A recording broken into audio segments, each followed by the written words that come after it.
Sampurasun wargi Bandung, perkenalkan nama saya Melanie Juandari, NPM 2250652. Di sini saya akan menunjukkan wisata edukasi, yaitu Museum Gedung Sate. Kita bisa mulai dari kantor Gubernur Jawa Barat, kita bisa belok ke kanan.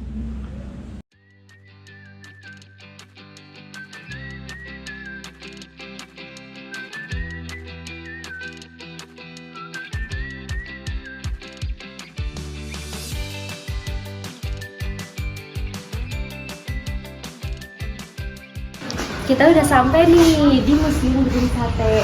Kita bisa membeli tiket di sebelah sini.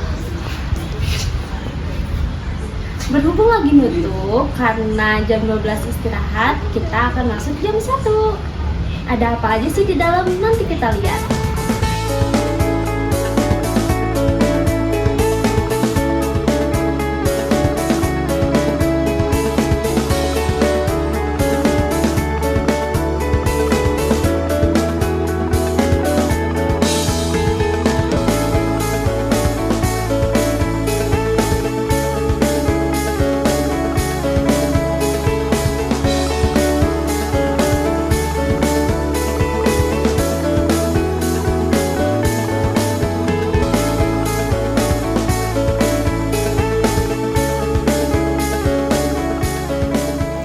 Teman-teman, jadi kita udah masuk ke Museum Gedung Sate. Di sini kita pertama kali masuk sudah dijajakan oleh perjalanan dari Gedung Sate mulai dari 1810 dan sampai 1924. Selain itu, kita ditunjukkan juga ada keletakan Gedung Sate. Jadi di sini dikasih tahu ya maps dari Kota Bandung dan dikasih tahu juga bahwa Gedung Sate itu adanya di mana, seperti itu. Lalu kita maju ke sebelah sini. Di sini ada ide dari Gedung Sate. Jadi bagaimana Gedung Sate ini dibangun. Selanjutnya kita maju ke sini. Di sini diperlihatkan miniatur dari Gedung Sate.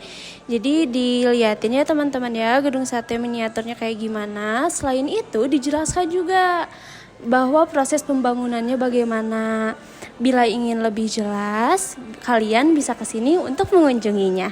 Lalu di sini juga diperlihatkan kerangka dari pembangunan Gedung Sate ini. Selanjutnya kita maju terus ke sini, ada fakta pembangunannya mulai dari biaya pembuatan, lalu ada sumber daya manusia, teknologi dan lain-lainnya. Lalu kita maju ke sini. Di sini ada bangunan Gedung Sate juga ya. Setelah itu kita lanjut ke tokoh yang sangat berpengaruh dalam Gedung Sate ini mulai dari tahun 1924 sampai 2018.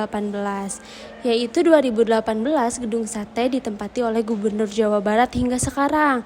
Lalu kita lanjut ke sini. Di sini ada perkataan Kota Bandung dan geografisnya seperti apa. Selain itu kita diperlihatkan juga nih tokoh-tokoh yang ada di Gedung Sate. Di sini ada kayak layar gitu ya teman-teman, ada 3 layar.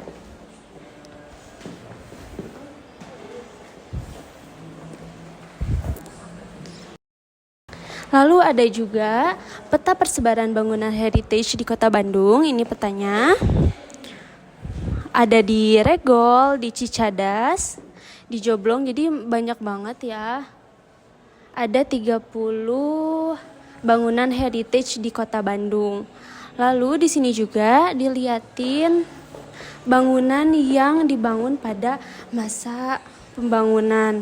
Jadi ini tuh sengaja dindingnya tuh dibongkar gitu dalamnya biar tahu struktur pembangunannya seperti apa.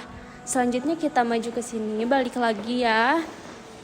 Nah, terakhir kita dipersembahkan oleh arsitektur Gedung Sate. Jadi di sini dilihatin mulai dari dinding strukturnya, lalu ornamen yang dipakai, potongan apa yang dipakai, dan dikasih tahu juga kayak gambar kunci dari bangunan Gedung Sate.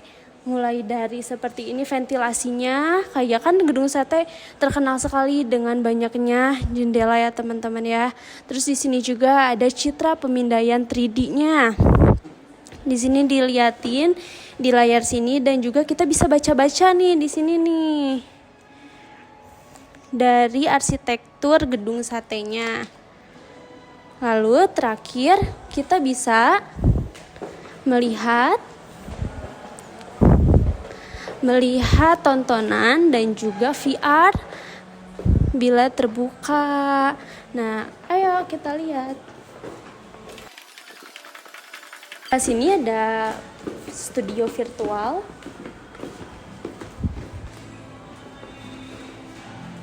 Dan di sini ada augmented reality. Jadi ini diperlihatkan kayak reality waktu pada masa itu kayak gimana. Terus ini ditunjukin juga barang-barangnya, mulai dari karung-karungnya juga ada di situ ya teman-teman ya. Oke, kita lanjut ke sini.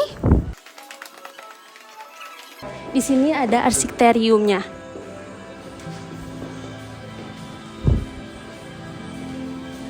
Nah, mungkin untuk terakhir kita bisa melihat persembahan terakhir, yaitu lukisan-lukisan yang mengenai sejarah dari gedung sate ini, yaitu lukisannya seperti ini teman-teman.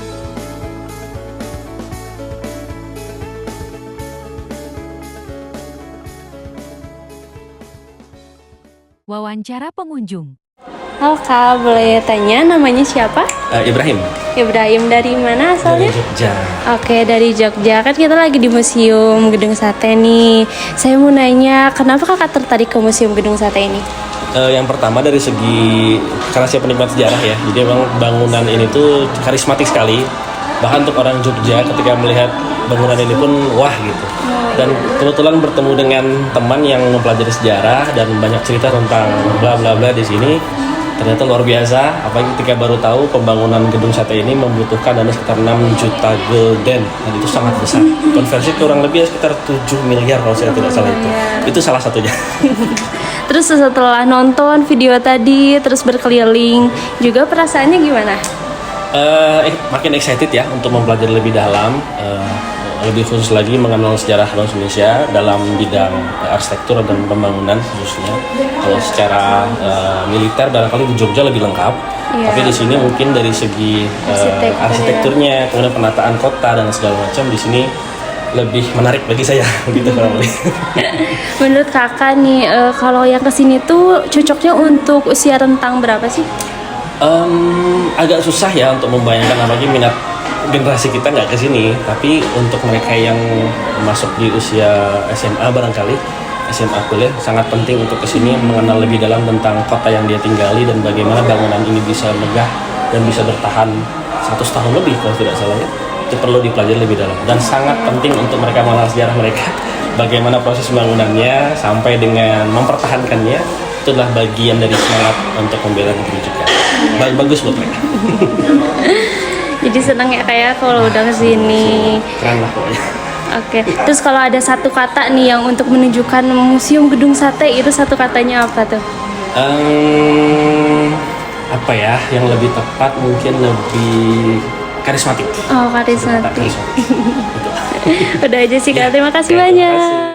Nah, sekian perjalanan kita di Museum Gedung Sate. Jika kalian ingin berwisata ke tempat yang menambah wawasan, aku sangat menyarankan ke Museum Gedung Sate ini. Museum Gedung Sate berada di Jalan Ponorogo di Bandung. Terima kasih.